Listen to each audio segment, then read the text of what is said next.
अगर आप ब्रह्म को पाना चाहते हैं, उस परमात्मा को पाना चाहते हैं, तो रामायण के अवशेष ढूंढना बंद कर दें।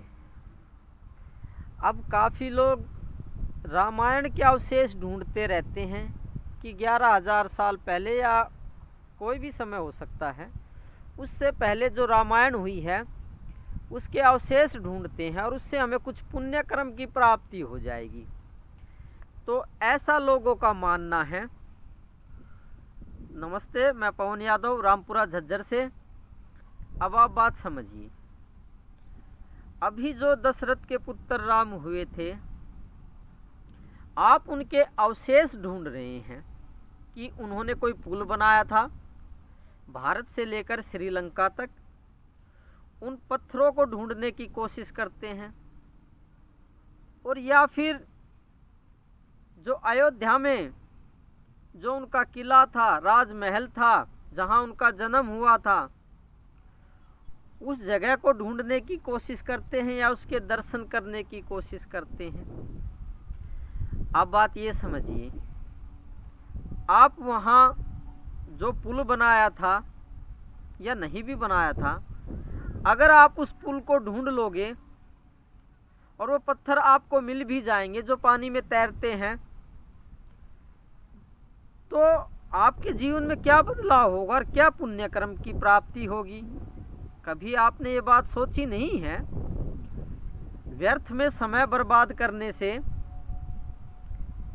कोई फायदा नहीं होगा। अगर आपने कोई पत्थर तलाश कर लिया है जो पानी में तैर रहा है, तो उससे क्या फायदा होने वाला है?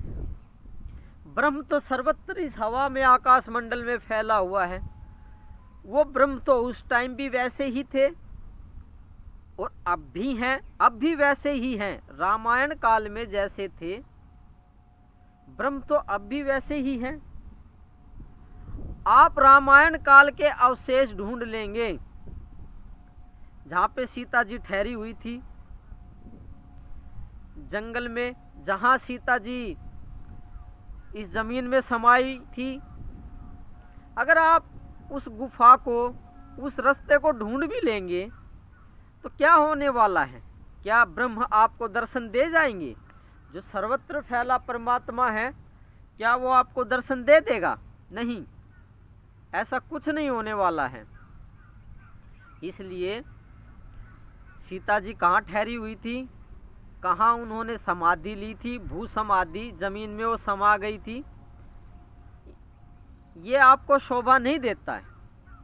आपको करनी है ब्रह्म की प्राप्ति, आपको करनी है परमात्मा की प्राप्ति, जो कि सर्वत्र इस आकाश मंडल में, इस वायुमंडल में फैला हुआ है और संपूर्ण जगत में फैला हुआ है। आप उसकी तलाश करें, ना कि उन अवशेषों की तलाश करें, उन पत्थरों की तलाश करें जहाँ पे राम जी रह चुके हैं या जहाँ उन्होंने समय व्यतीत किया है। वो तो जो करने थे वो करके चले गए, लेकिन साथ में आप मिसगाइड हो गए, आप अपने लक्ष्य से भटक गए। कैसे भटक गए? आप ये समझिए ना, ब्रह्म तो यहाँ सर्वत्र फैला हुआ है। जहाँ मैं बैठा हुआ हूँ, जहाँ पे आप हैं, वहाँ पे भी ब्रह्म है इस आकाश मंडल में। तो उन पत्थरों को ढूंढने से, उस जमीन को ढूंढने से, जहाँ पे राम, सीता, हनुमान जी रह चुके हैं या और भी रामायण काल के जो पात्र रह चुके हैं, तो आपको क्या फ़ायदा होने वाला है? और उन पत्थरों के आपने दर्शन कर लिए तो आपको क्या फ़ायदा होने वाला है? और अंदर से, गहराई से आपको भी पता लगता है कि कोई फ़ायदा नहीं होने वाला है।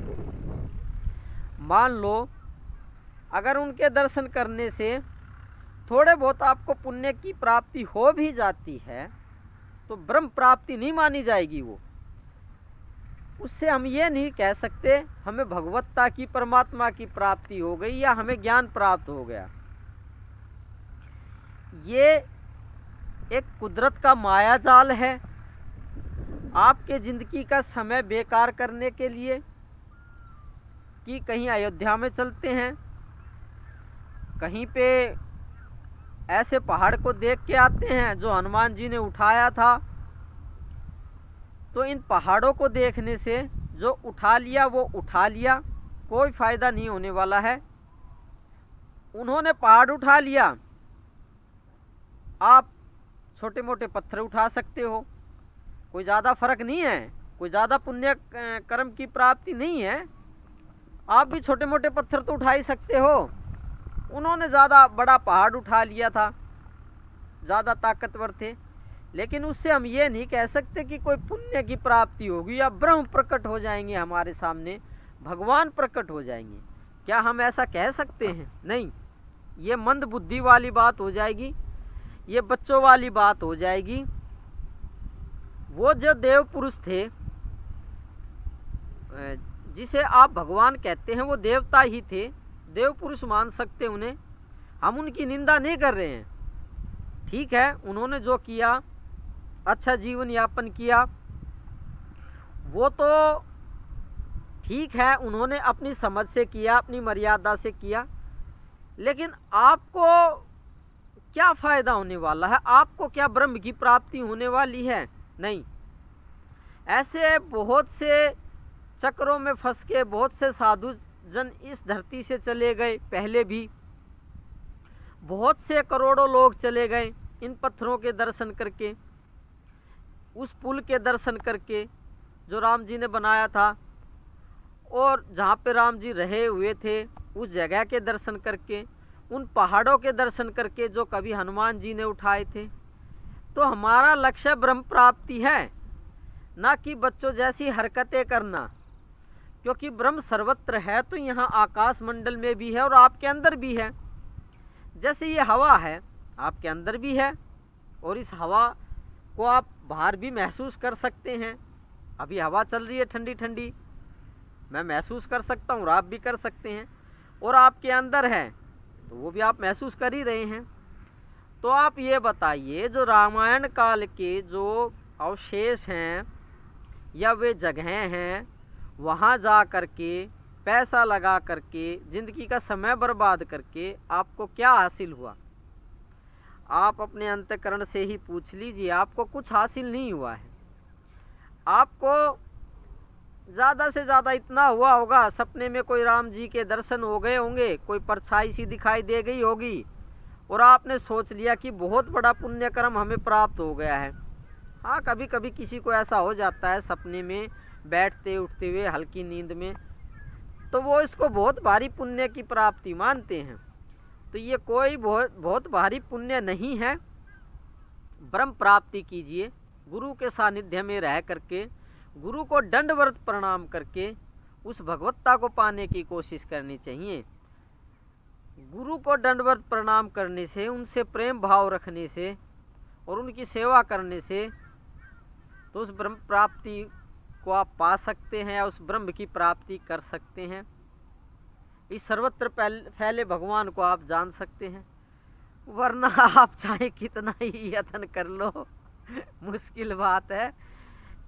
थोड़ी हंसी आ गई है, आप सभी बच्चों जैसी हरकतें करते हैं तो हंसी तो आएगी, ये मंद बुद्धि के लक्षण हैं। तो मैं आपको प्रणाम करता हूँ, आप पूर्ण ब्रह्म हैं, आप परम पिता हैं, आपके श्री चरणों में मेरा प्रणाम है। ये बात आप बिल्कुल नहीं जानते कि आप भगवान हैं, ब्रह्म हैं, ये बात मैं बहुत अच्छे से जानता हूँ, प्रैक्टिकली हकीकत में जानता हूँ। तो मेरा नामन स्वीकार करेंगे और मेरी बातों को बुरा नहीं मानेंगे, इस बात की मैं उम्मीद करता हूँ। आपके विश्वास को ठेस पहुँचाना मेरा मकसद नहीं था, हकीकत से सामना आपका हो जाए और मति भ्रम टूट जाए, अंधविश्वास टूट जाए, यही मेरा मकसद है। तो धन्यवाद आज के लिए, फिर बात करते हैं। आपने जो मति भ्रम और पूर्वजों ने और इस समाज ने और ब्राह्मणों ने, विद्वानों ने, साधु संतों ने जो आपके दिमाग में मति भ्रम बना रखा है, उसको दूर करने की कोशिश करेंगे। थैंक यू वेरी मच, खुश रहिए।